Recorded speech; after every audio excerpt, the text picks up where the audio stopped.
Suamiku mengira ia raja di istana yang kubangun.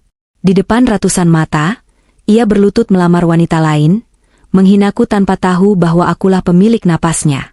Detik ini dia tertawa, detik berikutnya kutarik tahtanya hingga ia merangkak dalam kemiskinan abadi.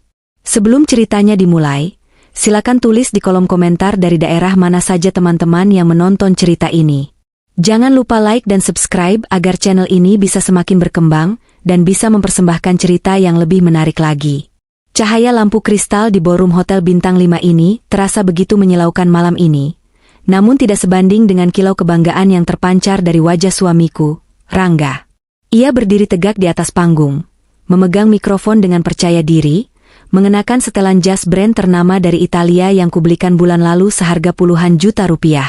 Di hadapannya, ratusan tamu undangan yang terdiri dari kolega bisnis, investor, dan awak media bertepuk tangan riuh rendah. Ini adalah malam peresmian kantor cabang baru perusahaan kami, sebuah pencapaian yang seharusnya kami rayakan bersama sebagai suami istri. Namun, aku, Indira, istri sahnya, justru duduk di meja bundar barisan depan, terdiam memandanginya seperti penonton yang tidak dianggap. Rangga mengangkat tangannya, meminta ketenangan. Senyumnya begitu lebar, senyum yang dulu membuatku jatuh cinta setengah mati. Namun malam ini entah kenapa terasa begitu asing dan penuh kepalsuan. Hadirin sekalian, suara bariton Rangga menggema melalui pengeras suara, terdengar begitu berwibawa. Keberhasilan kantor baru ini bukan hanya hasil kerja kerasku sendiri. Di balik seorang pria sukses, selalu ada wanita hebat yang mendukungnya. Jantungku berdesir pelan. Apakah akhirnya dia akan mengakuiku? Apakah dia akan memanggilku naik ke panggung dan mengenalkanku sebagai pemilik modal sebenarnya dari perusahaan yang ia banggakan itu? Aku sudah bersiap merapikan gaunku, sebuah gaun satin biru tua yang elegan namun sederhana, bersiap untuk memberikan senyum terbaikku. Namun, harapan itu hancur berkeping-keping dalam hitungan detik. Dan malam ini, lanjut Rangga dengan mata berbinar, aku ingin mengundang wanita istimewa itu naik ke atas panggung. Wanita yang selalu mengerti visiku, yang selalu ada di sampingku saat aku lelah bekerja, inspirasi terbesarku. Silakan naik, Bella. Duniaku serasa berhenti berputar. Nama itu bukan namaku. Sosok yang berjalan anggun menaiki tangga panggung itu juga bukan aku. Itu Bella, sekretaris pribadi Rangga yang baru bekerja 6 bulan terakhir. Bella mengenakan gaun merah menyala yang sangat mencolok, dengan belahan dada rendah dan punggung terbuka, terlihat sangat kontras dengan acara formal ini. Wajahnya dipoles makeup tebal, dan senyum kemenangannya begitu menyakitkan saat ia menyambut uluran tangan Rangga. Tamu undangan mulai berbisik-bisik. Beberapa mata melirik ke arahku dengan tatapan bingung dan kasihan. Aku bisa mendengar bisikan istri salah satu klien di meja sebelahku. Loh, bukannya itu Bu Indira istrinya? Kenapa sekretarisnya yang dipanggil? Tapi Rangga tidak peduli.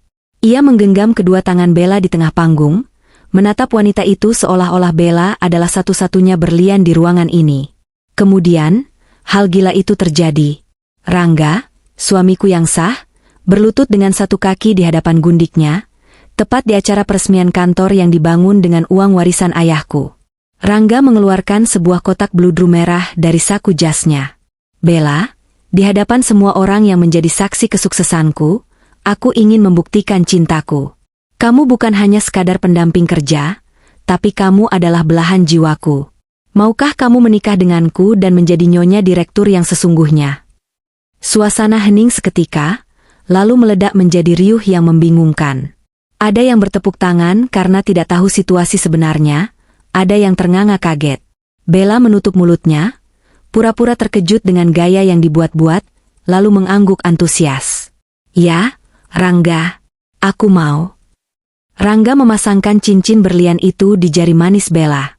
Kilau berlian itu begitu menyakitkan mataku. Aku tahu persis cincin itu.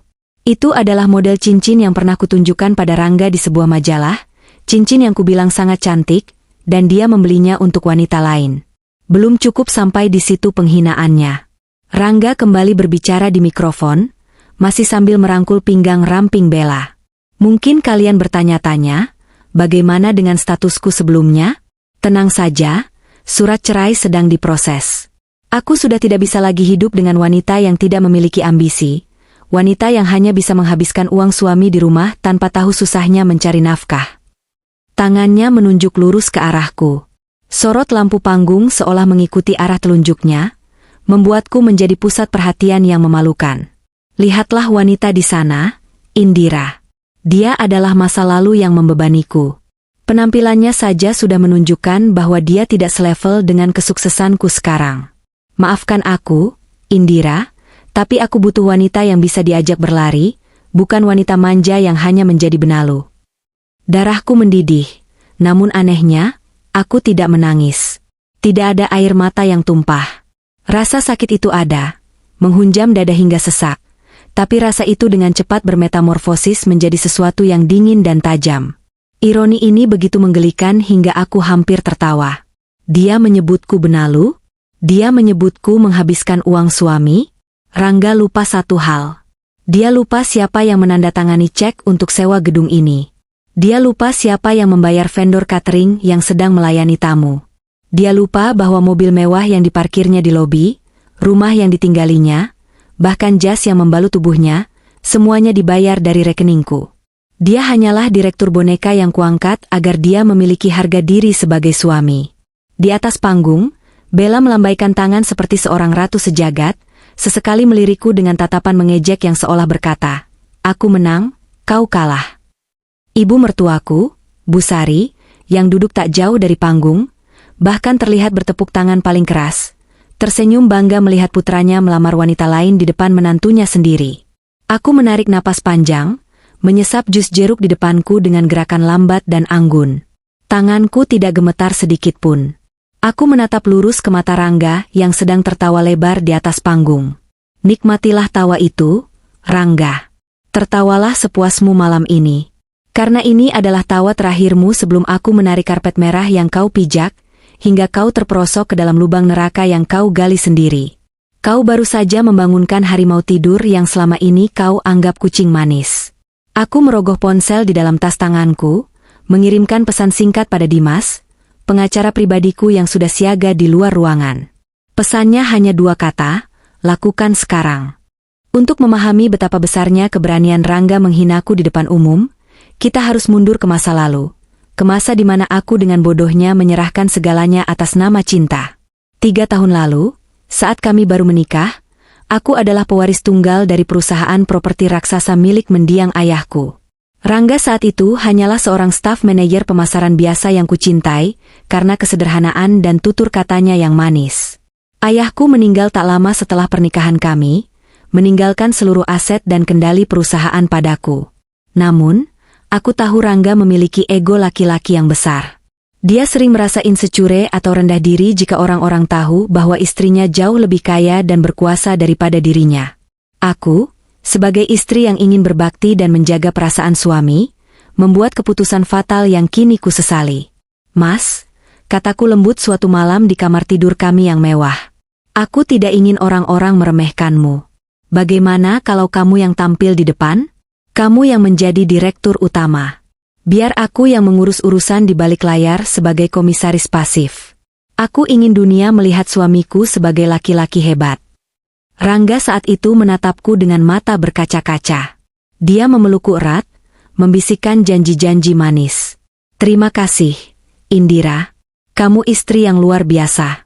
Aku berjanji akan membesarkan perusahaan ini untuk kita, untuk masa depan anak-anak kita nanti. Aku tidak akan mengecewakanmu." Janji itu ternyata hanya bertahan seumur jagung. 6 bulan setelah menjabat sebagai direktur utama, sikap Rangga mulai berubah. Ia menjadi sangat sibuk, jarang pulang, dan mulai membatasi aksesku terhadap operasional kantor sehari-hari. Kebohongan intinya dimulai dari laporan keuangan. Setiap kali aku bertanya tentang perkembangan perusahaan, wajah Rangga akan berubah menjadi kusut dan penuh beban. "Perusahaan sedang sulit, sayang," keluhnya sambil memijat kening. "Klien banyak yang membatalkan kontrak. Keuntungan menipis. Kita harus berhemat besar-besaran." Aku, yang mempercayainya 100%, merasa iba. "Ya sudah, Mas. Kalau begitu jatah bulananku kurangi saja. Aku juga tidak butuh beli baju baru atau perhiasan. Gunakan uangnya untuk menutupi operasional kantor." Itulah awal mula penderitaanku.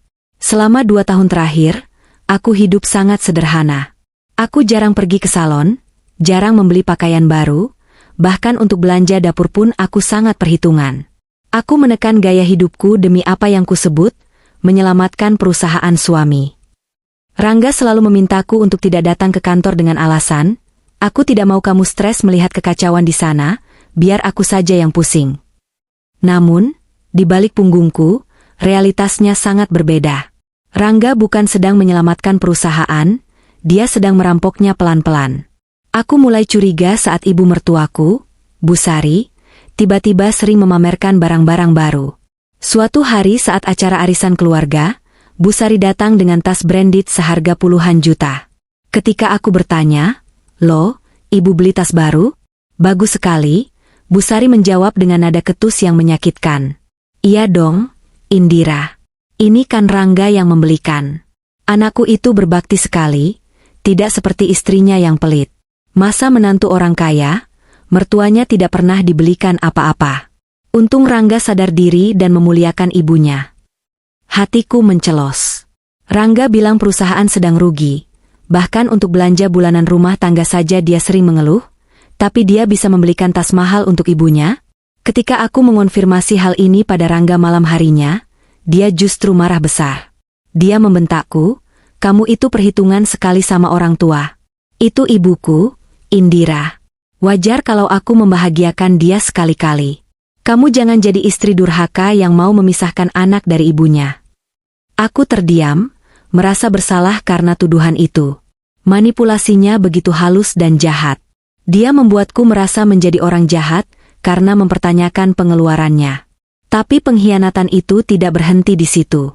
Puncaknya adalah kemunculan Bella. Awalnya, Rangga mengenalkannya sebagai sekretaris baru yang sangat kompeten. Dia gesit, pintar mengatur jadwal, sangat membantuku membereskan kekacauan kantor.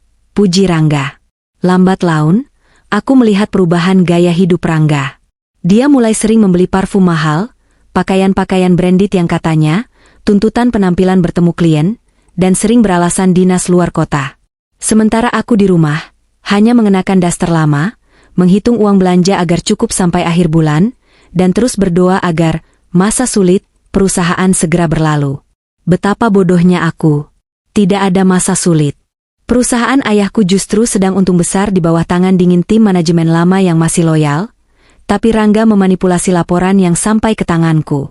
Keuntungan itu dia gunakan untuk membiayai gaya hidup mewahnya bersama Bella.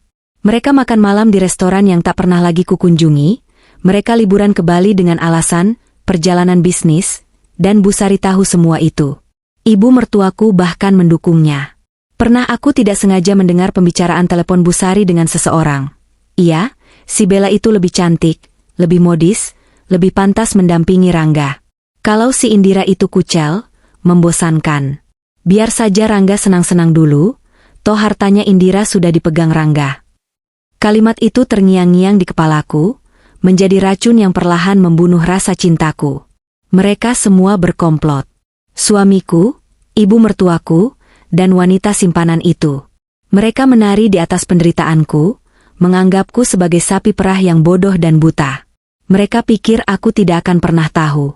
Mereka pikir, dengan menjauhkanku dari kantor, aku akan selamanya menjadi istri penurut yang bisa dibodohi.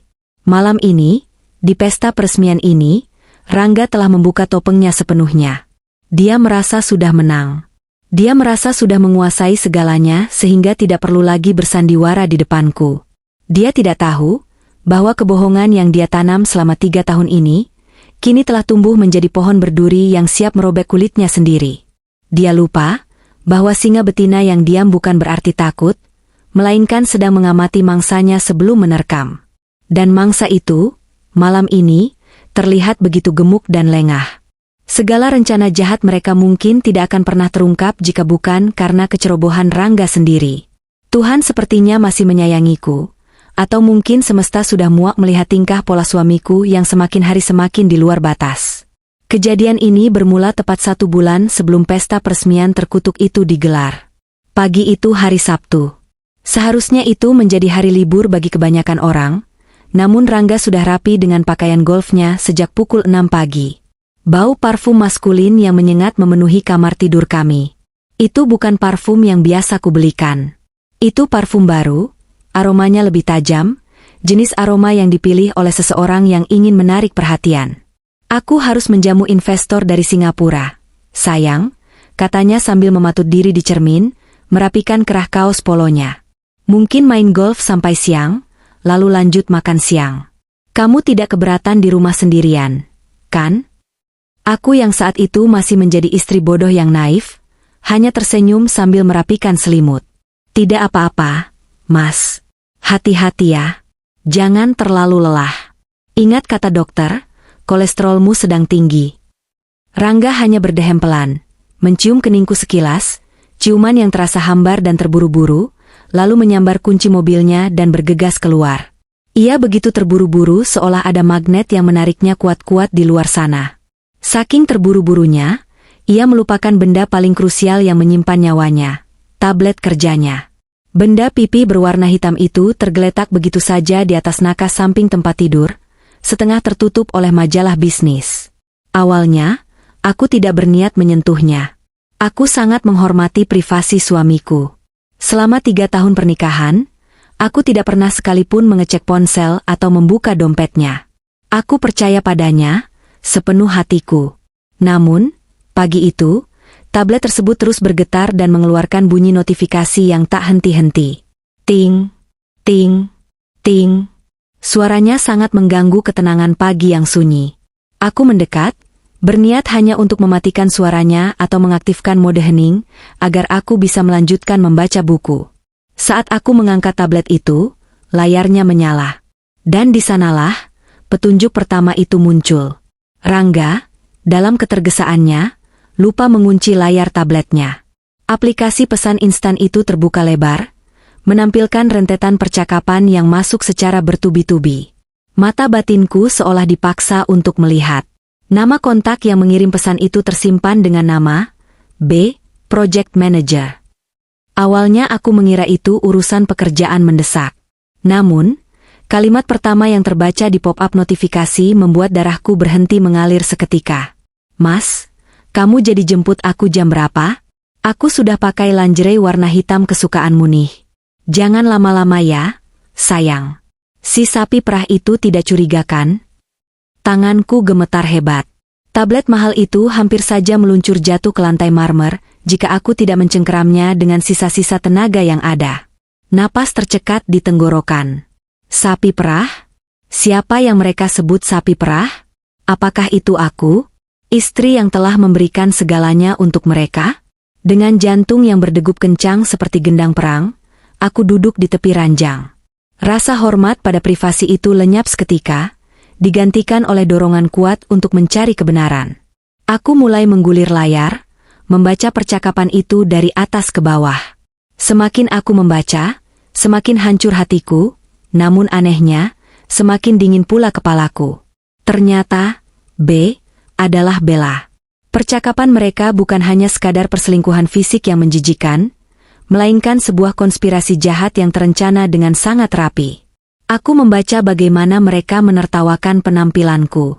Lihat deh mas, tadi di kantor dia datang bawain bekal. Bajunya itu loh, kayak ibu-ibu pasar. Malu-maluin banget istri direktur kayak gitu, tulis Bella seminggu yang lalu. Dan Rangga membalas, sabar ya, Bel. Biarin aja dia kayak gembel. Semakin dia hemat, semakin banyak uang yang bisa kita pakai buat liburan nanti. Toh dia bodoh. Dikasih alasan perusahaan lagi krisis juga langsung percaya. Air mataku menetes satu persatu, jatuh membasahi layar kaca itu. Jadi selama ini, penghematan yang kulakukan, daster lusuh yang kupakai, uang belanja yang kucukup-cukupkan, semuanya hanya menjadi bahan tertawaan mereka. Mereka menikmati kemewahan di atas penderitaanku yang kusengaja demi mendukung suami. Namun, rasa sakit itu belum seberapa dibandingkan dengan apa yang kutemukan selanjutnya. Aku keluar dari aplikasi pesan dan mulai membuka galeri foto, serta dokumen-dokumen yang tersimpan. Aku menemukan folder tersembunyi bernama Masa Depan. Di dalamnya, bukan foto rencana rumah kami atau rencana bisnis perusahaan, melainkan foto-foto scan dokumen legal. Ada draft surat cerai yang sudah disiapkan. Di situ tertulis rencana pembagian harta Gonogini yang sangat tidak masuk akal. Rangga berencana mengklaim 70% aset perusahaan sebagai hasil kerja kerasnya selama menjabat direktur. Mereka sedang menunggu momen yang tepat untuk melegalkan pengalihan aset gedung kantor utama, gedung yang akan diresmikan bulan depan, menjadi atas nama pribadi Rangga. Ternyata selama ini Rangga selalu gagal melakukannya, karena notaris perusahaan adalah orang kepercayaan ayahku yang selalu menolak memproses tanpa tanda tangan basah dariku. Aku terus menggali. Naluri bisnisku yang selama ini tertidur mulai bangkit. Aku membuka aplikasi email dan drive penyimpanan awan miliknya. Di sanalah aku menemukan senjata, pemusnah massal yang sesungguhnya. Rangga ternyata bukan hanya peselingkuh, dia juga penjahat. Aku menemukan bukti transfer dalam jumlah fantastis ke situs-situs yang tidak jelas. Judul: Judi Online. Suamiku, yang selalu berlagak necis dan pintar itu, ternyata pecandu judi online. Riwayat transaksinya mengerikan. Dalam 6 bulan terakhir, dia kalah hampir 5 miliar rupiah. Uang dari mana? Tentu saja dari kas perusahaan. Dia melakukan markup gila-gilaan pada proyek-proyek fiktif, memalsukan kwitansi vendor, dan menggelapkan pajak perusahaan. Ada folder berisi teguran dari kantor pajak yang dia sembunyikan dariku. Perusahaan terancam denda miliaran rupiah karena ketidakberesan laporan yang dia buat. Jika ini terendus pihak berwajib, Rangga bisa membusuk di penjara selama bertahun-tahun. Aku menatap layar tablet itu dengan tatapan kosong namun tajam. Rasa sedih karena dikhianati perlahan memudar, tergantikan oleh rasa jijik yang luar biasa. Laki-laki ini, orang yang tidur di sebelahku setiap malam, ternyata adalah parasit yang sedang menggerogoti hidupku hingga ke tulang sumsum. Dia bukan hanya ingin menceraikanku, dia ingin memiskinkanku dan meninggalkan utang pajak serta masalah hukum di pangkuanku. Sementara dia lari bersama Bella dengan sisa uang curiannya. Kau salah memilih lawan, Mas, desisku pelan di kamar yang sunyi itu. Suaraku terdengar asing di telingaku sendiri. Lebih berat, lebih dalam, dan penuh ancaman. Aku segera bergerak cepat. Aku tidak tahu kapan dia akan sadar bahwa tabletnya tertinggal. Aku mengambil ponselku, memotret setiap bukti percakapan, setiap bukti transfer judi, setiap dokumen palsu, dan setiap rencana busuk mereka. Aku juga mengirimkan semua file penting itu ke email pribadiku yang tidak diketahui Rangga, lalu menghapus jejak pengiriman di tabletnya. Setelah semua data aman tersalin, aku meletakkan kembali tablet itu di posisi semula, persis seperti saat aku menemukannya. Sudut kemiringannya, letak majalah yang menutupi sebagian layarnya, semua kuatur sedemikian rupa agar tidak terlihat sudah disentuh. Saat Rangga pulang sore harinya dengan wajah lelah yang dibuat-buat, padahal aku tahu dia baru saja bersenang-senang dengan Bella, aku menyambutnya seperti biasa. Aku bahkan memijat pundaknya. Capek ya, Mas? Tanyaku lembut, sementara dalam hati aku sedang membayangkan lehernya terjerat tali gantungan yang dia buat sendiri. Iya, sayang. Investornya rewel banget, tapi demi kamu dan masa depan kita, aku rela capek. Jawabnya tanpa dosa, lalu matanya melirik ke arah nakas. Dia terlihat lega saat melihat tabletnya masih di sana. Dia segera menyambarnya dan memasukkannya ke dalam tas kerja. Oh iya, besok aku ada lembur lagi di kantor. Silakan, Mas, jawabku dengan senyum manis yang menyembunyikan belati. Kerjalah yang keras. Kumpulkan uang yang banyak. Dia tidak tahu makna di balik ucapanku. Dia tidak tahu bahwa mulai detik itu, aku bukan lagi istrinya.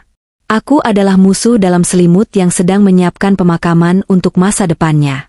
Senjata itu sudah di tanganku. Fobia terbesar Rangga bukanlah ketinggian atau kegelapan, melainkan kemiskinan dan penghinaan publik. Dan aku baru saja menemukan cara untuk memberikan keduanya sekaligus.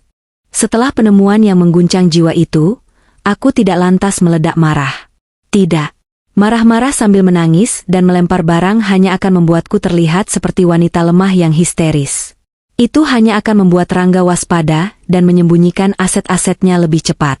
Dalam perang, elemen kejutan adalah segalanya. Aku harus menjadi aktor yang lebih hebat daripada suamiku. Langkah pertamaku adalah menghubungi Dimas. Dimas bukan sekadar pengacara. Dia adalah sahabat mendiang ayahku dan satu-satunya orang yang tahu seluk-beluk hukum perusahaan kami sampai ke akar-akarnya. Kami bertemu di sebuah ruang privat di restoran Jepang yang tertutup, jauh dari jangkauan mata-mata Rangga atau teman-teman sosialitanya. Ketika aku menyodorkan bukti-bukti yang sudah dicetak, transkrip chat mesum, bukti transfer judi online, dan laporan penggelapan pajak, wajah Dimas yang biasanya tenang berubah merah pada menahan amarah. Rahangnya mengeras. Bajingan, umpat Dimas pelan, meremas kertas di tangannya. Maafkan bahasa saya, Bu Indira. Tapi ini sudah kriminal murni. Dia bukan hanya mengkhianati pernikahan, dia merampok perusahaan. Dengan bukti ini, kita bisa langsung melaporkannya ke polisi hari ini juga. Dia bisa langsung ditangkap. Aku menyesap teh hijau hangatku dengan tenang, kontras dengan gejolak emosi Dimas. Jangan, Dimas. Penjara terlalu enak buat dia sekarang. Kalau dia ditangkap sekarang, orang-orang hanya akan tahu dia korupsi. Dia masih bisa menyangkal soal perselingkuhan, dia masih bisa memosisikan diri sebagai korban yang dijebak istri kaya. Tidak. Aku ingin lebih dari itu. Dimas menatapku, sedikit terkejut dengan dinginnya nada bicaraku. Lalu apa rencana ibu? Bulan depan ada acara peresmian kantor baru, kan? Tanyaku. Gedung yang dia banggakan itu. Gedung yang dia sebut sebagai simbol kesuksesannya. Benar. Undangan sudah disebar. Hampir semua rekan bisnis besar akan hadir. Itu panggungnya, kataku sambil tersenyum tipis. Aku ingin dia terbang setinggi mungkin. Biarkan dia merasa memiliki segalanya. Biarkan dia merasa aman. Aku dengar dari sumberku, maksudku dari chat yang kubaca, dia berencana melamar Bella di acara itu sebagai kejutan untuk mempermalukanku. Mata Dimas membelalak. Dia gila? Melamar pelakor di depan istri sah dan media? Dia pikir aku bodoh dan lemah, Dimas. Dia pikir aku tidak punya kuasa apa-apa. Dia lupa bahwa di atas kertas, akulah pemilik segalanya. Jadi, kita akan ikuti permainannya. Biarkan dia melamar wanita itu. Biarkan semua kamera menyorot wajah bahagianya. Lalu, tepat di puncak kebahagiaannya, kita matikan lampunya. Kami pun mulai menyusun strategi. Rencana ini harus sempurna, tanpa celah sedikit pun. Langkah pertama, pengamanan aset. Aku menandatangani surat kuasa penuh kepada Dimas untuk diam-diam memblokir akses Rangga ke rekening perusahaan tepat pada hari haji kami, juga menyiapkan surat pemecatan resmi yang berlaku surut. Bagaimana dengan aset pribadi? Tanya Dimas. Mobil yang dia pakai? Kartu kredit. Semuanya atas namaku atau perusahaan. Kan? Pastiku. Betul. Mobil sport itu aset inventaris direksi. Rumah itu warisan ayah ibu. Kartu kreditnya adalah kartu tambahan dari rekening utama ibu. Bagus, kataku. Siapkan surat penarikan fasilitas. Pada jam yang ditentukan, aku ingin semua kartunya mati. Declinet. Aku ingin dia merasakan betapa tidak berdayanya dia tanpa uangku. Langkah kedua, mengumpulkan saksi. Aku tidak bisa bergerak sendiri. Aku butuh orang dalam. Diam-diam, aku mulai mendekati orang-orang kunci di kantor yang selama ini disingkirkan Rangga. Pak Harto, kepala bagian keuangan lama yang jujur tapi sering dibungkam Rangga. Bu Yati, manajer HRD yang tahu betul kelakuan Bella tapi takut memecatnya. Aku menemui mereka satu persatu. Reaksi mereka hampir sama, lega dan siap membantu. Ternyata selama ini mereka bertahan hanya karena loyal pada mendiang ayahku dan menungguku bertindak. Kami sudah gerah, Bu, kata Pak Harto dengan mata berkaca-kaca saat aku menemuinya. Pak Rangga semakin sewenang-wenang. Kami siap bersaksi kapan saja. Langkah ketiga, persiapan mental. Ini adalah bagian tersulit. Selama 1 bulan penuh menjelang acara, aku harus tetap berakting menjadi istri yang manis di rumah. Aku harus tetap menyiapkan sarapan, menyambutnya pulang, dan mendengarkan bualannya tentang betapa suksesnya dia mempersiapkan pesta peresmian itu. Nanti di acara, kamu duduk manis saja ya, kata Rangga seminggu sebelum hari haji, jangan banyak bicara sama wartawan. Aku nggak mau kamu salah ngomong dan bikin malu perusahaan. Iya, Mas. Aku nurut saja, jawabku sambil menunduk, menyembunyikan seringai. Oh, aku tidak akan banyak bicara, Mas. Tapi sekali aku bicara, kau akan berharap kau terlahir bisu.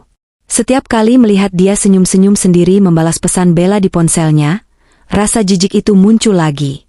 Tapi aku menelannya kembali. Sabar, Indira, bisikku pada diri sendiri. Tunggu tanggal mainnya. Hingga akhirnya hari itu tiba. Sore hari sebelum berangkat ke gedung acara, aku duduk di depan meja rias. Aku menatap pantulan wajahku di cermin. Wajah yang selama 3 tahun ini terlihat lelah dan kusam karena menekan diri, hari ini kurias dengan sempurna. Bukan riasan menor seperti Bella, tapi riasan elegan yang memancarkan aura kekuasaan. Aku mengenakan perhiasan berlian peninggalan ibuku, sesuatu yang sudah lama tidak kupakai karena Rangga selalu bilang, terlalu berlebihan. Malam ini, aku bukan lagi istri Rangga yang penurut. Aku adalah Indira, putri dari pendiri perusahaan ini, dan aku akan mengambil kembali apa yang menjadi hakku. Ponselku bergetar. Pesan dari Dimas. Semua sudah siap. Tim keamanan sudah diinstruksikan. Operator layar proyektor sudah kita ganti dengan orang kita. Sistem perbankan sudah diset untuk pembekuan otomatis pukul 20 waktu Indonesia Barat. Aku membalas singkat. Bagus. Tunggu kodenku. Aku berjalan keluar kamar, menuruni tangga rumah mewah yang sebentar lagi akan kembali sunyi dari suara tawa palsu Rangga. Di bawah, Rangga sudah menunggu. Dia tampak gagah, tapi di mataku, dia terlihat seperti bangkai berjalan. Lama sekali dandannya, keluhnya, lalu terdiam sejenak melihat penampilanku. Ada kilat kekaguman sesaat di matanya, tapi segera tertutup oleh egonya. Ya sudahlah, ayo cepat, jangan bikin telat. Dia bahkan tidak membukakan pintu mobil untukku. Dia sibuk menelepon seseorang, pasti Bella, untuk memastikan segalanya siap. Di dalam mobil menuju gedung acara, aku hanya diam memandang jalanan Jakarta yang gemerlap. Jantungku berdebar, bukan karena takut, tapi karena adrenalin. Aku seperti pemain catur yang sudah melihat checkmate 5 langkah ke depan, sementara lawanku masih sibuk memakan pion yang tidak berarti. Sesampainya di gedung, kemewahan menyambut kami. Karpet merah, bunga-bunga segar, musik orkestra. Rangga langsung meninggalkanku di pintu masuk dan berlari menghampiri kerumunan, menebar pesona palsunya. Aku berjalan perlahan, menyapa beberapa staf lama yang mengangguk hormat padaku dengan tatapan penuh arti. Mereka tahu apa yang akan terjadi. Aku duduk di kursi barisan depan yang telah disediakan. Di sebelahku, kursi kosong untuk Rangga, yang tak akan pernah dia duduki karena dia akan terlalu sibuk di panggung bersama gundiknya. Saat lampu ruangan meredup dan sorot lampu panggung menyala, aku menarik napas panjang. Inilah saatnya. Babak terakhir dari sandiwara rumah tanggaku akan segera dimulai. Dan aku pastikan, penutupnya akan sangat spektakuler. Aku melihat Rangga naik ke panggung, memulai pidatonya, dan akhirnya memanggil Bella. Saat Rangga berlutut dan melamar wanita itu, saat itulah aku tahu, dia telah menekan tombol penghancur dirinya sendiri. Tanganku merogoh ponsel di dalam clutch bag. Layar menyala. Jempolku melayang di atas tombol kirim pada percakapanku dengan Dimas. Telingaku mendengar hinaan Rangga yang menyebutku benalu. Mataku merekam tawa kemenangan Bella. Hatiku sudah beku.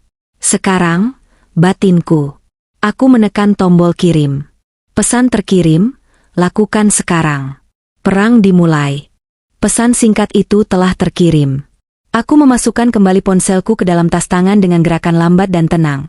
Seolah-olah aku baru saja mengecek jam, dan bukan baru saja menekan tombol pemicu bom waktu yang akan meluluhlantakan kehidupan suamiku. Di atas panggung, drama romantis murahan itu masih berlangsung. Rangga masih memeluk pinggang Bella, dan wanita itu masih memamerkan cincin berlian di jarinya ke arah kamera wartawan yang menyala-nyala.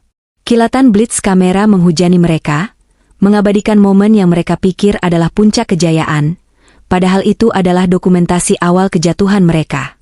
Aku berdiri dari kursiku. Suara gesekan kaki kursi yang kudorong ke belakang terdengar cukup keras di telingaku sendiri, meski mungkin tertelan oleh riuh tepuk tangan yang mulai mereda. Beberapa tamu di meja sekitarku menoleh. Tatapan mereka bermacam-macam.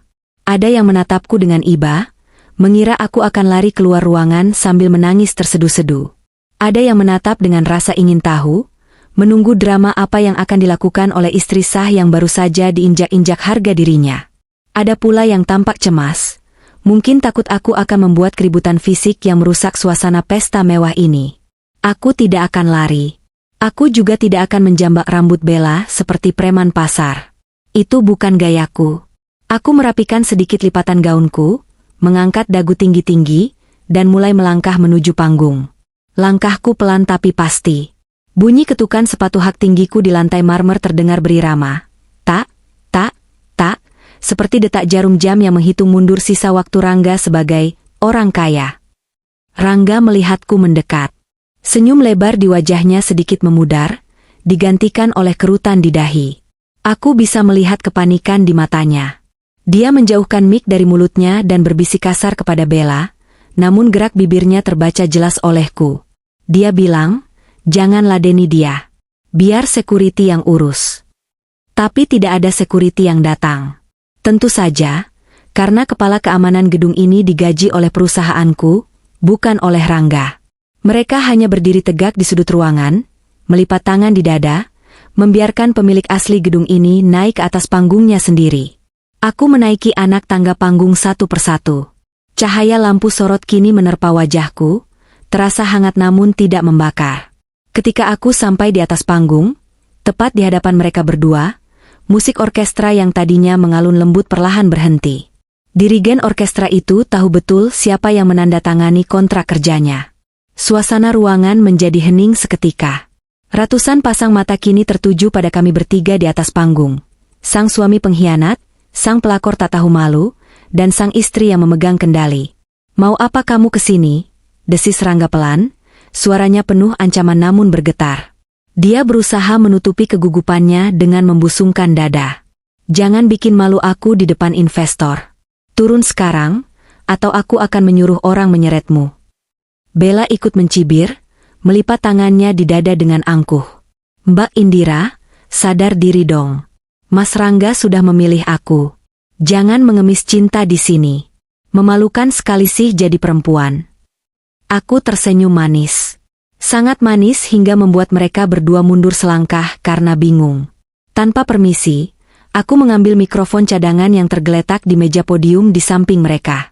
Aku mengetuk mik itu pelan. "Tes, 1, 2.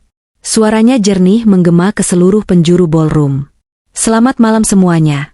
Sapaku ramah, suaraku stabil tanpa getaran sedikit pun. "Maaf menyela momen romantis ini. Aku, Indira, istri sah Rangga, setidaknya sampai beberapa menit yang lalu, hanya ingin naik ke sini untuk memberikan ucapan selamat secara langsung." Rangga tampak terkejut. Dia mengira aku akan memaki-maki. Dia tidak siap dengan ketenanganku. Aku menoleh pada Bella, menatap cincin di jari manisnya. "Cincin yang indah, Bella. Itu Blue Diamond potongan Marquise, kan?" Aku ingat Rangga pernah menanyakan pendapatku soal model itu di majalah bulan lalu. Harganya sekitar 250 juta rupiah. Pilihan yang sangat berkelas. Bella tersenyum bangga, mengira aku sedang memujinya karena kalah telak. Memang berkelas. Mas Rangga selalu memberikan yang terbaik buat wanita yang benar-benar dicintainya. Bukan buat wanita yang cuma jadi beban. "Benar," kataku sambil mengangguk-angguk. 250 juta adalah jumlah yang besar. Sangat besar. Aku memberi jeda sejenak, membiarkan ketegangan merayap naik. Sayang sekali, cincin seindah itu dibeli dengan kartu kredit yang tagihannya dialamatkan ke rumahku. Wajah Rangga mulai memerah. "Indira, tutup mulutmu," bentaknya, lupa bahwa miknya masih menyala. Suara bentakannya menggema, membuat para tamu tersentak. "Kenapa, Mas?" tanyaku polos. "Bukankah kita harus transparan di hari bahagiamu ini?" Tiba-tiba, dari arah samping panggung, manajer hotel dan kepala catering naik dengan wajah panik. Mereka sedikit ragu melihat situasi di panggung, tapi desakan tugas membuat mereka nekat mendekat. Rangga menoleh dengan garang. "Ada apa ini? Kenapa kalian naik ke panggung? Tidak lihat saya sedang bicara?" Manajer hotel itu, Pak Budi, membungkuk sopan namun wajahnya tegas. Dia membawa mesin EDC, alat gesek kartu, dan selembar bon tagihan panjang. "Maaf sekali, Pak Rangga. Saya terpaksa menginterupsi. Pihak manajemen hotel baru saja mendapat notifikasi dari bank bahwa pembayaran pelunasan ballroom dan catering tambahan senilai 150 juta rupiah yang Bapak gesek tadi sore, statusnya void atau dibatalkan. Apa maksudmu dibatalkan? Rangga melotot. Saya sudah gesek dan berhasil tadi sore. Benar, Pak. Tadi sore berhasil karena sistem offline. Tapi saat sistem bank melakukan verifikasi ulang barusan, transaksinya ditolak. Keterangannya, card blocked by owner. Dan bukan cuma satu kartu, Pak. Kami sudah coba mendebet kartu cadangan yang Bapak berikan, semuanya declinet. Suasana ballroom mulai riuh. Bisik-bisik para tamu terdengar seperti dengungan lebah raksasa. Kartu ditolak, bisik seseorang di barisan depan. Masa direktur utama kartunya ditolak. Wajah Rangga berubah pucat pasi. Keringat dingin mulai sebesar biji jagung muncul di pelipisnya. Dia merogoh dompetnya dengan panik, mengeluarkan kartu black card andalannya, kartu yang sebenarnya adalah kartu tambahan dari rekening utamaku. Ini kesalahan sistem, teriak Rangga, suaranya sedikit melengking karena panik. Coba gesek lagi sekarang. Pakai kartu ini limitnya tak terbatas. Pak Budi menerima kartu itu dengan ragu, lalu menggeseknya di mesin EDC di depan mata semua orang. Mesin itu berbunyi bip panjang yang menyakitkan telinga, lalu keluar struk kecil dengan tulisan merah tebal. Pak Budi membacanya dengan lantang karena Rangga mendesaknya. Maaf, Pak. Declined. Stolen card report. Kartu curian? Rangga ternganga. Saya tidak mencuri. Ini kartu saya. Aku tertawa kecil. Tawa yang renyah dan menusuk. Mas, kataku sambil menggelengkan kepala seolah sedang menasihati anak kecil yang nakal. Itu kartu tambahan dari rekening pribadiku. Dan 5 menit yang lalu, aku sudah menelepon bank prioritas untuk memblokir semua akses keuangan yang terhubung dengan namaku. Termasuk kartu yang kamu pakai untuk membeli cincin Bella itu. Oh ya, kalau transaksinya belum settle, berarti toko perhiasan itu juga sebentar lagi akan meneleponmu dan menuntut cincinnya kembali. Bella menatap cincin di jarinya dengan horor. Dia menatap Rangga dengan tatapan menuntut. Mas, ini maksudnya apa? Katanya ini uang hasil bonus tahunan kamu. Ini cuma salah paham, Bel. Rangga tergagap, berusaha memegang tangan Bella, tapi Bella menepisnya. Indira pasti sengaja melakukan ini untuk mempermalukan kita. Dia licik. Licik? Tanyaku santai. Aku hanya mengamankan asetku. Kamu bilang tadi di pidatomu, aku hanya wanita yang menghabiskan uang suami, kan? Nah, sekarang aku ingin lihat, seberapa hebat, suami sukses, ini membayar tagihan pestanya sendiri tanpa uang dari istri yang disebutnya benalu. Aku menoleh pada Pak Budi. Sesuai prosedur hotel, jika pembayaran pelunasan gagal, apa yang terjadi? Pak Budi tampak serba salah, tapi dia menjawab profesional. Layanan harus dihentikan, Bu. Catering akan ditarik, lampu dan AC akan dimatikan dalam 10 menit jika tidak ada pembayaran tunai atau kartu yang valid. Dengar itu, Mas, tanyaku pada Rangga. Kamu punya uang tunai 150 juta di dompetmu sekarang? Atau mungkin Bella mau bantu bayar? Katanya calon nyonya direktur. Bella mundur selangkah, wajahnya pias. Tentu saja dia tidak punya uang sebanyak itu. Dia hanya parasit yang menempel pada inang yang dikiranya kaya raya. Rangga gemetar hebat. Rasa malunya sudah mencapai ubun-ubun. Di depan ratusan kolega bisnisnya, dia ditelanjangi status keuangannya. Dia bukan lagi direktur yang berwibawa, dia hanyalah laki-laki yang kartu kreditnya ditolak. Kamu keterlaluan, Indira, desis Rangga, matanya merah menahan amarah dan tangis. Kamu sengaja merusak karirku. Kamu istri durhaka. Simpan drama, istri durhaka, itu untuk sinetron. Mas, potongku tajam. Serangan ini baru permulaan. Aku baru menyerang dompetmu. Kamu pikir aku tidak tahu dari mana asalnya uang-uang yang selama ini kamu pakai untuk berfoya-foya? Kamu pikir aku tidak tahu kebohongan-kebohongan yang kamu jual pada investor di ruangan ini? Aku berjalan mendekati Rangga hingga jarak kami hanya tinggal beberapa sentimeter. Aku bisa mencium bau keringat ketakutan yang menguar dari tubuhnya, bercampur dengan parfum mahalnya yang kini terasa memuakan. Kamu bilang ke semua orang bahwa kamu yang membangun perusahaan ini dari nol. Kamu bilang aku tidak tahu apa-apa. Sekarang, mari kita lihat siapa sebenarnya yang nol di sini. Aku memberikan kode tangan ke arah balkon lantai 2, tempat Dimas dan tim teknisi IT berdiri menunggu aba-aba. Ini adalah akhir dari serangan psikologis, dan awal dari penghancuran total. Mental Rangga sudah goyah karena masalah kartu kredit, dia sudah panik dan tidak bisa berpikir jernih. Pertahanan dirinya sudah runtuh. Sekarang saatnya menjatuhkan bom atom yang sesungguhnya. Atmosfer di dalam Grand Ballroom yang semula dipenuhi aroma parfum mahal, denting gelas kristal berisi sampanye, dan tawa sopan kaum elit, kini bermetamorfosis secara drastis menjadi sebuah arena pengadilan jalanan yang mencekik. Udara terasa berat. Seolah-olah oksigen di ruangan itu telah disedot keluar oleh ketegangan yang memuncak, digantikan oleh aroma ketakutan yang menguar dari tubuh suamiku, Rangga, dan gundiknya, Bella. Pintu mahoni ganda setinggi 4 meter di ujung utama ballroom terbuka dengan sentakan kasar yang memecah keheningan pasca presentasi bukti di layar. Bukan pelayan yang masuk membawa tambahan canape atau minuman penyegar, melainkan 4 sosok tegap berseragam coklat tua lengkap dengan atribut kepolisian yang berkilau tertimpa cahaya lampu gantung. Suara hentakan sepatu lar selaras panjang mereka, buk, buk, buk, beradu dengan lantai marmer Italia yang dingin, menciptakan irama kematian bagi sisa-sisa harga diri Rangga. Setiap langkah mereka seolah menghitung mundur detik-detik kebebasan suamiku. Inspektur Adrian, perwira polisi dengan rahang tegas dan tatapan mata setajam elang, memimpin rombongan itu. Di belakangnya, Dimas berjalan dengan langkah tenang namun mematikan, menjinjing tas kulit yang berisi vonis kehidupan bagi Rangga. Rangga, yang baru saja jatuh terduduk di lantai panggung dengan lutut gemetar, berusaha bangkit.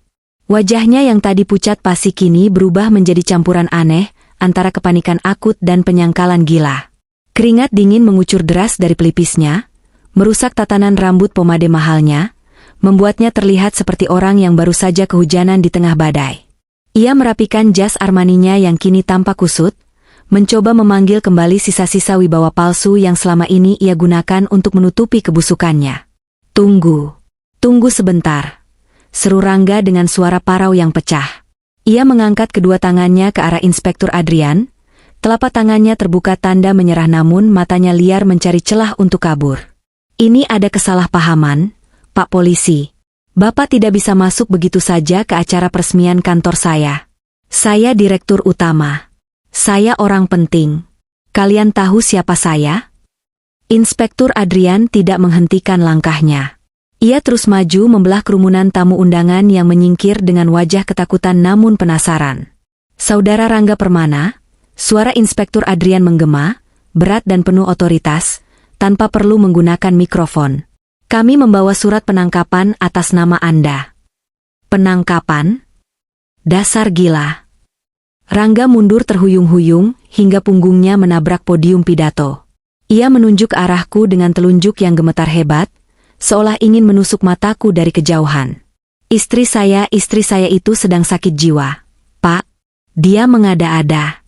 Dia cemburu buta karena saya mau menikah lagi. Semua bukti di layar itu palsu. Itu editan.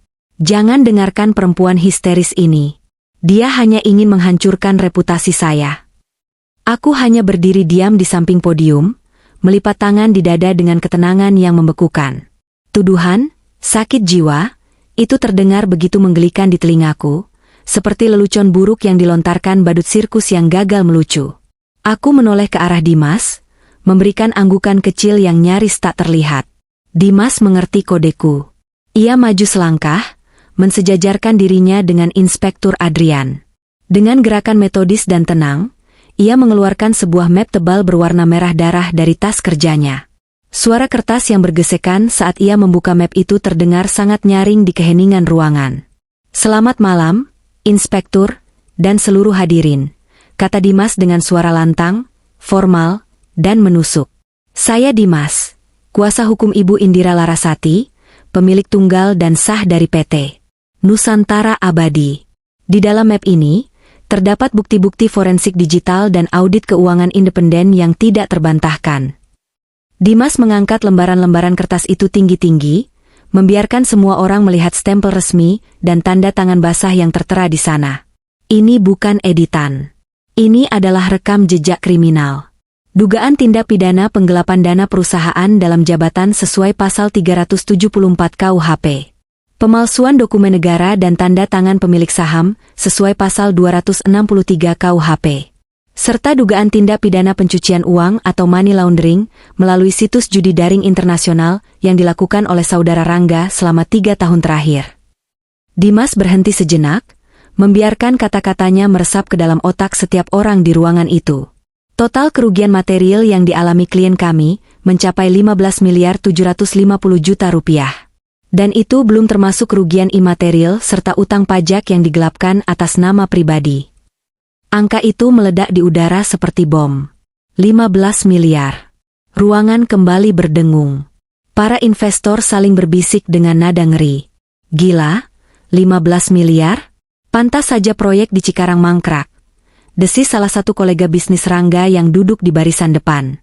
Saya kira dia kaya dari warisan orang tuanya, ternyata maling uang istri, sahut istrinya dengan nada jijik. Mendengar bisikan-bisikan itu, pertahanan Rangga runtuh total. Bohong. Itu fitnah. Dimas, kau bajingan.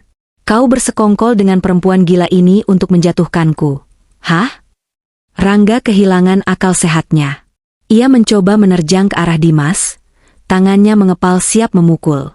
Namun, belum sempat tinjunya melayang, dua petugas polisi dengan sigap menangkap kedua lengan Rangga. Dengan gerakan terlatih, mereka memuntir tangan Rangga ke belakang punggungnya. Bunyi kerap pelan terdengar saat sendi bahu Rangga dipaksa menekuk. Arg! Lepaskan! Sakit! Kalian tahu siapa bekingan saya? Saya bisa menuntut kalian semua sampai miskin, teriak Rangga kesakitan. Teriakannya bukan lagi teriakan seorang pemimpin, melainkan lolongan anjing yang terjepit di sudut gang.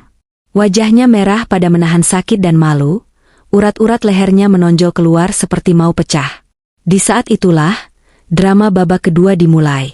Dari arah meja VIP yang berada di sisi kiri panggung, terdengar jeritan histeris yang memekakan telinga, melebihi suara sirene ambulan. Jangan sentuh anak saya, jangan sentuh Rangga ah. Itu ibu mertuaku, Bu Sari. Wanita parubaya yang malam ini mengenakan kebaya sutra seharga 10 juta rupiah dan sanggul tinggi yang menyasak rambutnya, kini berlari tertatih-tatih menuju panggung. Ia menerobos barisan keamanan dengan tenaga orang kesetanan. Sepatu hak tingginya terlepas satu di tengah jalan, membuatnya berjalan pincang, namun ia tidak peduli. Bu Sari menerjang salah satu polisi yang memegangi Rangga, memukuli lengan petugas yang kekar itu dengan tas tangan Hermes, yang tentu saja palsu atau hasil uang curian, miliknya. Lepaskan anak saya, kalian polisi bodoh. Salah tangkap. Jerit Bu Sari histeris sambil terus memukulkan tasnya. Anak saya orang sukses. Dia direktur. Dia anak berbakti. Istrinya yang jahat. Indira, dasar menantu durhaka. Tega-teganya kamu melakukan ini sama suamimu sendiri di depan orang banyak. Kamu mau kualat? Hah? Bu Sari berbalik menatapku, matanya nyalang penuh kebencian dan air mata yang melunturkan bedak tebalnya. Telunjuknya mengarah tepat ke wajahku. Kamu itu istri tidak tahu diuntung. Suami sudah kerja keras banting tulang siang malam, malah kamu laporkan polisi. Apa salahnya kalau dia mau menikah lagi? Hah? Laki-laki sukses itu wajar punya istri lebih dari satu. Wajar dia cari yang lebih cantik, lebih muda. Kamu harusnya ngaca, Indira. Kamu itu membosankan. Kamu tidak bisa membahagiakan suami. Keheningan yang mencekam menyelimuti ruangan. Para tamu undangan ternganga. Logika Bu Sari yang terbalik dan pembelaannya yang membabi buta benar-benar membuka mata semua orang tentang betapa rusaknya moral keluarga ini. Beberapa tamu bahkan mulai mengeluarkan ponsel, merekam kejadian memalukan ini secara terang-terangan. Lampu flash kamera ponsel berkedip-kedip seperti bintang yang menghujat. Siaran langsung di Instagram dan TikTok mulai menyebar, dan aku yakin, dalam hitungan menit, nama Rangga dan Bu Sari akan menjadi simbol ketidaktahuan diri nasional. Aku menarik napas panjang, menuruni satu anak tangga podium agar bisa sejajar dengan posisi berdiri Bu Sari di bawah panggung. Aku menatap matanya dalam-dalam. Dulu, aku selalu menunduk di hadapan wanita ini. Dulu, aku selalu takut menyakiti hatinya. Tapi malam ini, rasa takut itu telah lenyap, digantikan oleh rasa muak yang sudah mencapai ubun-ubun. Ibu bilang Rangga kerja keras? Tanyaku dengan nada rendah namun tajam. Suaraku menggema jernih lewat mikrofon yang masih kupegang erat. Kerja keras apa, Bu? Kerja keras menekan tombol spin di aplikasi judi slot di tablet kantor saat jam kerja? Kerja keras memalsukan tanda tangan saya di cek perusahaan? Atau kerja keras menghabiskan uang warisan almarhum ayah saya untuk membelikan ibu barang-barang mewah supaya ibu bisa pamer di arisan? Bu Sari terdiam sejenak, mulutnya ternganga, gelagapan mencari jawaban. Napasnya memburu. Itu uang anak saya. Dia berhak memberikannya pada ibunya. Anak laki-laki itu milik ibunya sampai mati. Uang anak ibu? Aku tertawa sinis, tawa yang kering tanpa kegembiraan. Ibu lupa ingatan? 3 tahun lalu, saat Rangga datang melamar saya ke rumah ini, dia naik motor bebek yang cicilannya macet 3 bulan. Saya yang melunasi utangnya supaya debt collector berhenti meneror rumah ibu. Sejak kapan anak ibu punya uang miliaran dalam waktu singkat?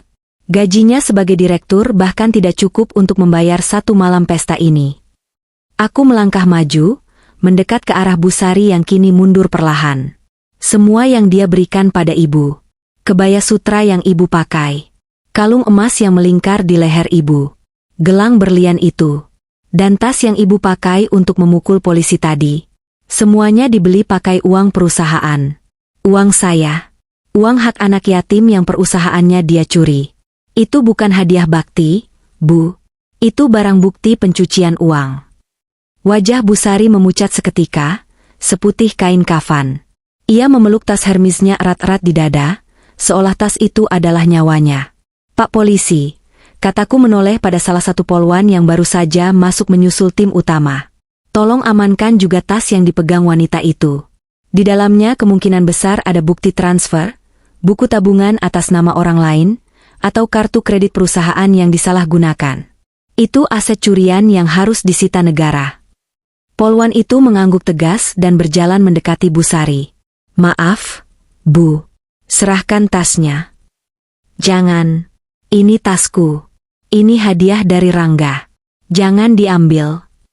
Bu Sari menjerit histeris, suaranya melengking menyakitkan telinga. Terjadi tarik-menarik yang memalukan antara seorang ibu mertua sosialita dengan seorang polwan. Bu Sari meronta, menendang, bahkan mencoba menggigit tangan polwan itu. Namun, tenaga polwan itu jauh lebih kuat. Dengan satu sentakan keras, tas itu terlepas dari tangan Bu Sari. Tidak, tasku. Bu Sari menangis meraung-raung, jatuh terduduk di lantai karpet merah. Kakinya menendang-nendang lantai persis seperti balita tantrum yang tidak dibelikan permen. Ia menangisi tas kulit itu lebih keras daripada ia menangisi nasib anaknya yang sedang diborgol. Pemandangan itu sungguh patetis. Tamu-tamu memalingkan wajah, merasa malu melihat seorang wanita tua berperilaku sehina itu demi harta benda. Sementara keributan Bu Sari menjadi pusat perhatian, mata elangku menangkap pergerakan mencurigakan di sudut panggung yang lain. Bella, sang gundik, sang primadona palsu, yang tadi begitu sombong memamerkan lekuk tubuh dan cincinnya, kini mencoba menyelinap turun dari panggung seperti tikus got yang kepergok lampu senter. Ia telah melepas sepatu hak tingginya agar langkahnya tidak berbunyi. Ia berjalan membungkuk, mencoba bersembunyi di balik dekorasi bunga hidrangea raksasa, berharap bisa kabur lewat pintu samping dapur sebelum giliran penghakimannya tiba. Make-upnya sudah luntur oleh keringat dan air mata, maskaranya meleleh menciptakan garis hitam di pipi, membuatnya terlihat seperti hantu opera yang gagal. Mau kemana, Bella? Tegurku lantang. Suaraku menggelegar, menghentikan langkah semua orang. Bella membeku di tempat. Tubuhnya kaku. Perlahan, dengan gerakan patah-patah seperti boneka rusak, ia menoleh ke arahku. Wajah cantiknya telah hilang, digantikan oleh topeng ketakutan murni. Mbak Indira? Suaranya gemetar hebat, nyaris tak terdengar. Saya nggak tahu apa-apa, Mbak. Sumpah. Saya cuma korban. Saya korban rayuan buaya Mas Rangga. Dia bilang dia duda kaya, dia bilang Mbak jahat. Saya nggak tahu kalau dia pakai uang perusahaan. Cih, decihku keras. Berhenti berakting, Bella. Aktingmu buruk sekali. Bukti chat kalian sudah terpampang jelas di layar tadi. Satu ruangan ini sudah membacanya. Kamu tahu persis dia mencuri. Kamu bahkan yang memberinya ide untuk memalsukan laporan pajak supaya kalian bisa liburan ke Paris bulan lalu. Kan? Kamu menulis, udah mas, palsuin aja angkanya, si sapi perah itu nggak bakal ngerti akuntansi. Ingat? Bella terisak. Kali ini tangisannya mungkin asli karena ketakutan akan penjara. Ampun, Mbak, tolong jangan laporkan saya. Saya masih punya adik yang harus kuliah. Saya tulang punggung keluarga. Tulang punggung keluarga dengan cara mematahkan tulang punggung keluarga orang lain, potongku dingin. Simpan cerita sedihmu untuk hakim. Tapi sebelum kamu pergi ke sel tahananmu, kembalikan apa yang bukan hakmu. Aku berjalan mendekatinya, langkahku tenang namun mengintimidasi. Aku mengulurkan tangan kananku, telapak tangan terbuka ke atas. Cincin itu. Lepaskan. Sekarang. Bella secara refleks menutupi jari manis kirinya dengan tangan kanan. Matanya membelalak horor. Itu adalah harta terakhir yang ia miliki. Cincin berlian 2 karat itu adalah tiket masa depannya, asuransinya jika Rangga jatuh miskin. Ia berniat menjualnya besok pagi. Ini pemberian Mas Rangga sebagai mas kawin siri. Ini hak saya.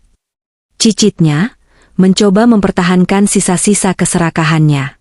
Mas kawin siri? Aku mendengus. Itu dibeli dengan kartu kredit Platinum Corporate, atas nama PT Nusantara Abadi.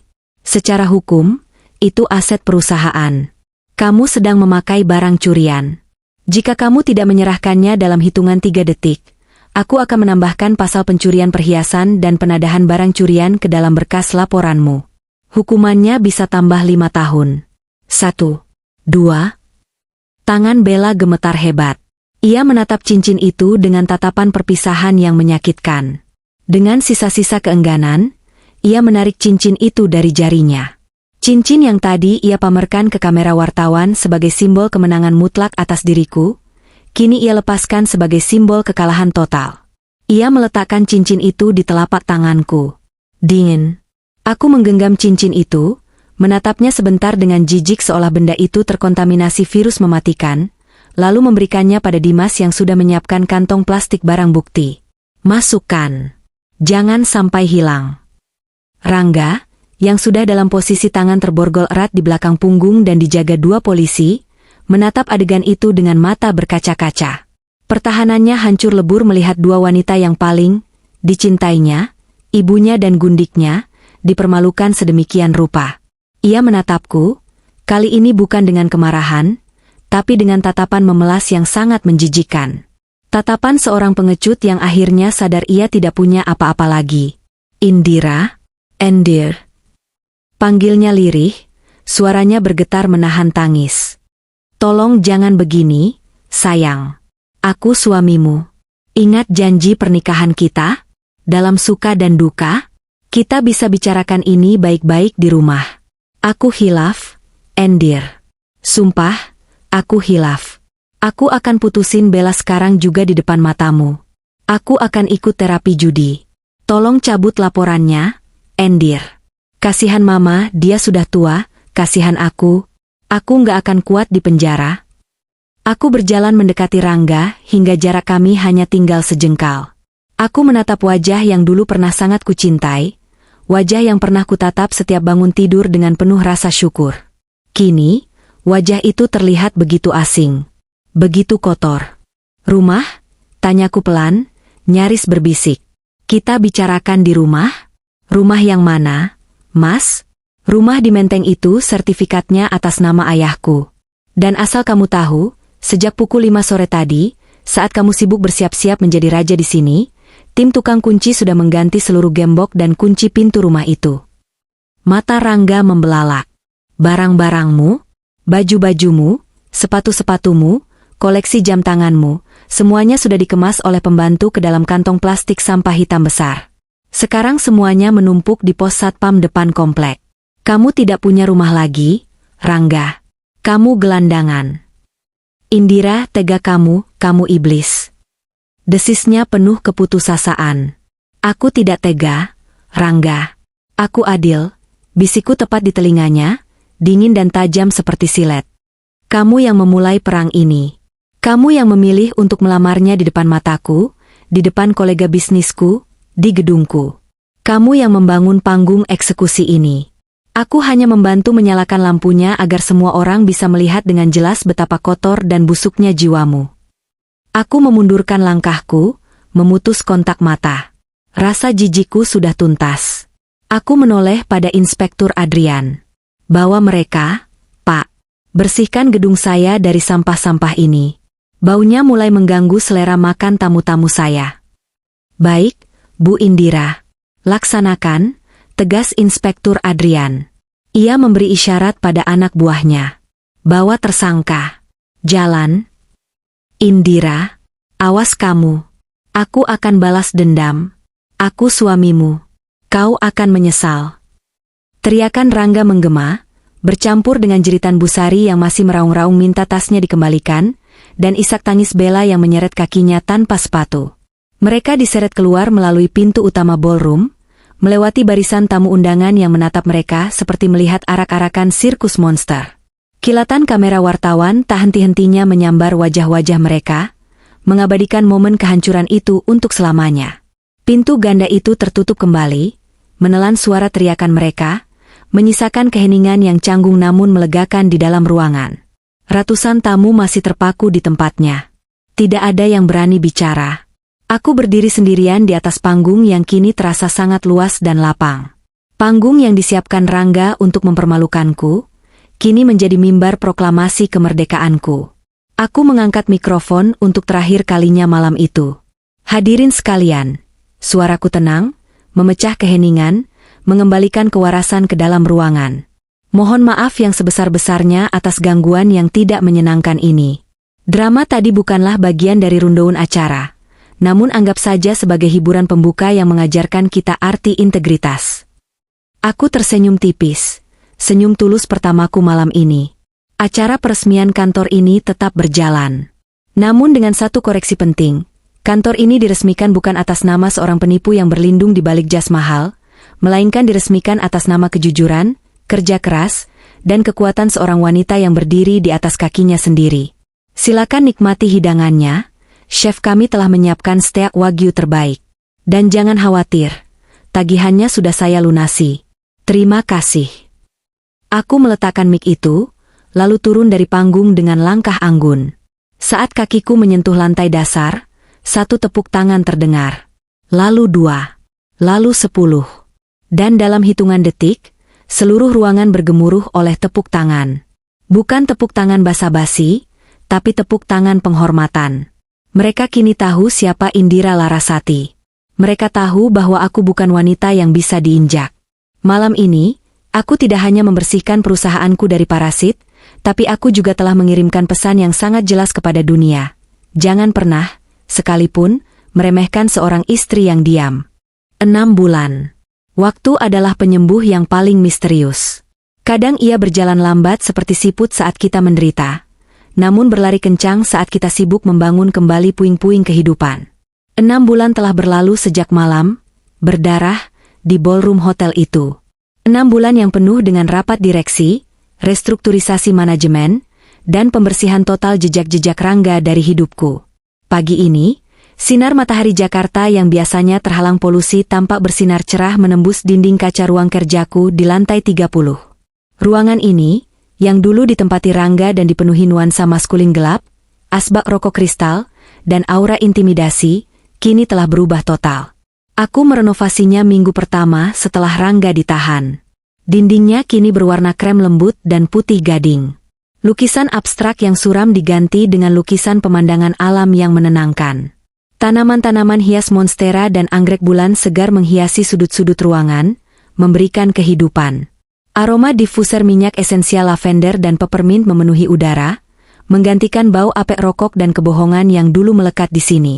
Aku duduk di kursi kebesaranku, kursi kulit ergonomis yang nyaman, memandang hamparan kota Jakarta di bawah sana. Di atas mejaku, tergeletak majalah bisnis Forbes Indonesia edisi terbaru. Wajahku terpampang di sampulnya dengan pose menyilang tangan di dada, mengenakan blazer putih yang elegan. Tajuk utamanya tertulis dengan huruf emas besar, The Iron Lady, Kebangkitan Nusantara Abadi di bawah kendali Indira Larasati. Artikel di dalamnya mengupas tuntas bagaimana aku berhasil melakukan turnover perusahaan dalam waktu singkat. Aku memecat semua, kroco, dan manajer korup yang dulu disuap Rangga. Aku melunasi semua utang pajak yang digelapkan dengan menjual aset-aset tidak produktif. Aku mengembalikan kepercayaan investor dengan transparansi total. Hasilnya, saham perusahaan melonjak naik 200% dalam satu semester. Proyek-proyek yang dulu mangkrak kini berjalan lancar. Aku bukan lagi dikenal sebagai istri direktur atau anak pemilik. Aku adalah sang direktur utama. Aku adalah otak dan jantung dari perusahaan ini. Ketukan lembut di pintu membuyarkan lamunanku tentang angka-angka saham.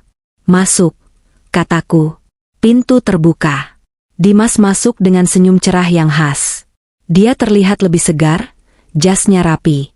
Hubungan kami selama 6 bulan ini semakin erat, bukan sebagai kekasih, tapi sebagai sekutu yang saling percaya. Dia adalah benteng hukuku saat menghadapi badai perceraian dan tuntutan gila dari pihak keluarga Rangga yang masih mencoba meminta bagian harta Gonogini, yang tentu saja ditolak mentah-mentah oleh pengadilan. Selamat pagi, Bu Bos. Berkas akuisisi lahan untuk resor di Labuan Bajo sudah siap ditandatangani, kata Dimas sambil meletakkan map biru di meja. Tim legal sudah cek bersih semuanya. Tidak ada sengketa. Pagi, Dimas. Terima kasih. Jawabku sambil meraih pena Montblanc kesayanganku. Kerja bagus. Bonus tim legal bulan ini saya tambahkan 20%. Siap, terima kasih, Bu. Oh ya, ada satu hal lagi, kata Dimas, nadanya berubah sedikit ragu. Ia merogoh saku jasnya dan mengeluarkan secari kertas lusuh. Mengenai mereka. Gerakan tanganku yang sedang menandatangani berkas terhenti. Aku tidak perlu bertanya siapa mereka. Ada kabar apa lagi? Bandingnya ditolak? Tanyaku datar. Bukan soal hukum. Proses hukum Rangga sudah inkrah. Dia divonis 4 tahun penjara tapi sekarang sedang menjalani masa asimilasi tahanan luar kota karena alasan kesehatan paru-paru yang memburuk, sambil wajib lapor. Tapi, salah satu staf lapangan kita yang sedang survei lokasi gudang lama di daerah pinggiran Jakarta Utara, dekat pelabuhan Muara Angke, tidak sengaja melihat mereka. Dimas meletakkan foto yang diambil diam-diam oleh staf tersebut. Mereka tinggal di sana sekarang. Aku menatap foto itu. Hatiku berdesir, bukan karena rindu, tapi karena rasa tidak percaya. Biarkan saja. Mereka bukan urusanku lagi. Saya tahu, kata Dimas pelan. Tapi, mungkin ibu perlu melihatnya sendiri. Sekali ini saja, untuk memastikan bahwa bab buku ini benar-benar sudah tertutup rapat. Kadang, melihat dengan mata kepala sendiri adalah terapi penutup yang paling ampuh. Kata-kata Dimas ada benarnya. Selama ini aku hanya mendengar kabar kehancuran mereka dari laporan pengacara. Mungkin aku butuh melihat realitanya untuk benar-benar melepaskan bayang-bayang masa lalu. Siapkan mobil, kataku akhirnya, menutup map di meja. Kita ke sana sore ini. Perjalanan menuju Jakarta Utara sore itu terasa panjang. Mobil Alphard hitamku meluncur membelah kemacetan ibu kota, perlahan meninggalkan distrik bisnis Sudirman yang gemerlap, melewati perumahan elit Menteng, dan semakin lama semakin memasuki daerah yang semrawut. Pemandangan gedung pencakar langit berganti menjadi deretan ruko kusam, lalu berganti lagi menjadi rumah-rumah semi permanen yang berhimpitan. Jalanan menyempit. Mobilku harus berjalan pelan menghindari lubang-lubang besar yang digenangi air hitam. Bau amis laut yang menyengat bercampur dengan bau sampah busuk dan limbah pasar ikan mulai menyusup masuk. Meski kaca mobil tertutup rapat dan air purifier di dalam mobil sudah bekerja maksimal. Ini adalah sisi lain Jakarta yang jarang tersentuh oleh orang-orang seperti Rangga dulu. Berhenti di sini saja, Bu. Masuk ke dalam gang itu mobil tidak muat, kata Pak Asep, supirku, sambil menunjuk sebuah gang becek di seberang warung makan Tegal yang kotor dan berdebu. Aku menurunkan kaca jendela mobil sedikit. Hawa panas dan lembab langsung menampar wajahku. Lalat-lalat hijau beterbangan di sekitar tumpukan sampah di pinggir jalan. Dan di sanalah aku melihat mereka. Di sebuah meja kayu yang reot di depan warung makan itu, duduk dua sosok manusia yang nyaris tak bisa dikenali. Pemandangan di depanku sungguh kontras, bagaikan bumi dan langit, dengan ingatan terakhirku di panggung ballroom mewah 6 bulan lalu. Pria itu, apakah itu benar Rangga? Ia mengenakan kaos kutang putih yang sudah berubah warna menjadi kekuningan dan bolong besar di bagian ketiak. Celana pendek kargonya kotor oleh oli dan tanah. Tubuhnya yang dulu atletis hasil gym mahal kini kurus kering, tulang selangkanya menonjol. Kulitnya yang dulu terawat kini kusam, hitam terbakar matahari, dan penuh bercak panu di leher. Rambutnya gondrong tidak terurus, berminyak, dan berantakan. Ia sedang duduk membungkuk, mengaduk-aduk segelas kopi hitam murahan dengan tatapan kosong, seolah nyawanya sudah separuh hilang. Di kakinya, hanya ada sandal jepit karet yang sudah tipis sebelah. Dan wanita di sebelahnya, Bella. Kemana perginya wanita glowing yang hobi pamer tas branded itu? Wanita yang duduk di bangku plastik itu terlihat 10 tahun lebih tua dari usianya. Tubuhnya menjadi gemuk tidak sehat, mungkin karena terlalu banyak makan karbohidrat murah dan stres. Rambutnya yang dulu badai kini diikat asal-asalan dengan karet gelang nasi bungkus, lepek dan kusam. Wajahnya tanpa makeup sama sekali, memperlihatkan kulit yang rusak, penuh jerawat batu dan flek hitam yang parah. Ia mengenakan daster batik yang sudah sobek di bagian bahu, sambil mengipas-ngipas lehernya yang berkeringat dengan potongan kardus bekas. Mereka tidak terlihat seperti pasangan kekasih. Mereka terlihat seperti dua musuh yang terpaksa berbagi sel penjara yang sama. Aku menajamkan pendengaran. Suara mereka terbawa angin masuk ke dalam mobilku. Kamu itu laki-laki nggak guna. Suara cempreng Bella terdengar memaki, memecah kebisingan pasar. Nadanya penuh racun. Kerja angkut barang di pelabuhan aja males-malesan. Dapat duit cuma 50.000 perak. Kita mau makan apa besok? Hah? Bayar kontrakan peta itu aja nunggak 2 bulan. Kalau diusir Bu Haji, kita mau tidur di kolong jembatan? Rangga membanting sendok kopinya ke meja, hingga berdenting keras. Diam kamu, cerewet. Kepala gue pusing. Bentaknya kasar. Suaranya serak, suara seorang perokok berat. Ini semua gara-gara lu? Kalau lu nggak minta cincin mahal itu, kalau lu nggak manas-manasin gue buat pamer di depan Indira, gue nggak bakal hancur kayak gini. Lu pembawa sial. Harusnya gue tetap sama Indira, hidup enak, tidur di AC. Heh, ngaca dong, bangsat. Balas Bella tak kalah sengit, berdiri sambil menunjuk-nunjuk muka Rangga dengan telunjuknya yang kuku-kukunya hitam kotor. Lu yang bego. Katanya pinter manipulasi, katanya direktur hebat, tapi nipu istri sendiri aja ketahuan. Dasar penjudi tolol. Lu yang abisin duit buat slot. Coba kalau duit 5 miliar itu lu simpen, kita nggak bakal jadi gembel gini. Jangan salahin gue. Rangga berdiri, mendorong bahu Bella. Lu yang morotin gue. Minta tas, minta liburan ke Paris. Dasar lintah darat. Plaak. Suara tamparan itu terdengar cukup keras. Rangga menampar pipi Bella. Bella menjerit histeris, lalu membalas dengan menjambak rambut gondrong Rangga dan mencakar wajahnya. Dasar banci, berani sama cewek, teriak Bella. Mereka bergumul di depan warung kumuh itu. Saling pukul, saling jambak, saling meludahi. Tukang becak dan kuli panggul di sekitar mereka hanya tertawa-tawa menonton, seolah ini adalah tontonan rutin sore hari. Anak-anak jalanan bersorak-sorak. Ayo hajar, hajar. Pemandangan yang sangat menyedihkan. Dua manusia yang dulu merasa paling berkelas, paling tinggi derajatnya dibanding aku, kini saling mencabik satu sama lain di selokan kehidupan. Rangga tidak bisa pulang ke rumah ibunya karena Bu Sari terkena stroke berat setelah syok melihat putranya ditangkap, dan sekarang dirawat di panti sosial milik pemerintah karena tidak ada keluarga yang mau mengurus. Aset-aset mereka sudah habis disita. Nama Rangga sudah masuk blacklist BI dan catatan kriminal kepolisian, tidak ada perusahaan yang mau mempekerjakannya bahkan sebagai satpam sekalipun. Bella diusir dari keluarganya di kampung karena dianggap aib, dan sekarang terjebak bersama Rangga karena tidak ada lagi laki-laki yang mau menampungnya dengan wajah dan reputasi yang sudah hancur. Mereka dikutuk untuk hidup bersama dalam lingkaran setan kemelaratan dan kebencian. Mereka saling membenci, tapi saling membutuhkan untuk sekadar berbagi uang sewa kontrakan petak. Karma mereka bukan kematian, melainkan kehidupan yang panjang dan menyiksa satu sama lain. Aku menaikkan kembali kaca jendela mobil perlahan. Suara teriakan dan makian mereka perlahan meredam, tergantikan oleh keheningan kabin mobil yang nyaman. "Cukup, Pak Asep. Jalan," perintahku pelan. "Baik, Bu. Kita pulang ke Menteng?" Tanya Pak Asep sambil melirik dari spion tengah, tampak prihatin namun juga lega melihat ekspresiku yang tenang. "Tidak. Ke panti asuhan kasih Bunda dulu. Aku sudah janji mau merayakan ulang tahun salah satu anak asuh di sana, dan memberikan donasi syukuran atas keuntungan perusahaan bulan ini." Mobilku melaju perlahan meninggalkan debu jalanan yang menyelimuti Rangga dan Bella. Saat mobil berbelok di ujung jalan, aku sempat melirik sekali lagi ke spion luar. Mereka masih di sana, dua titik kecil yang saling menyakiti di tengah hamparan sampah.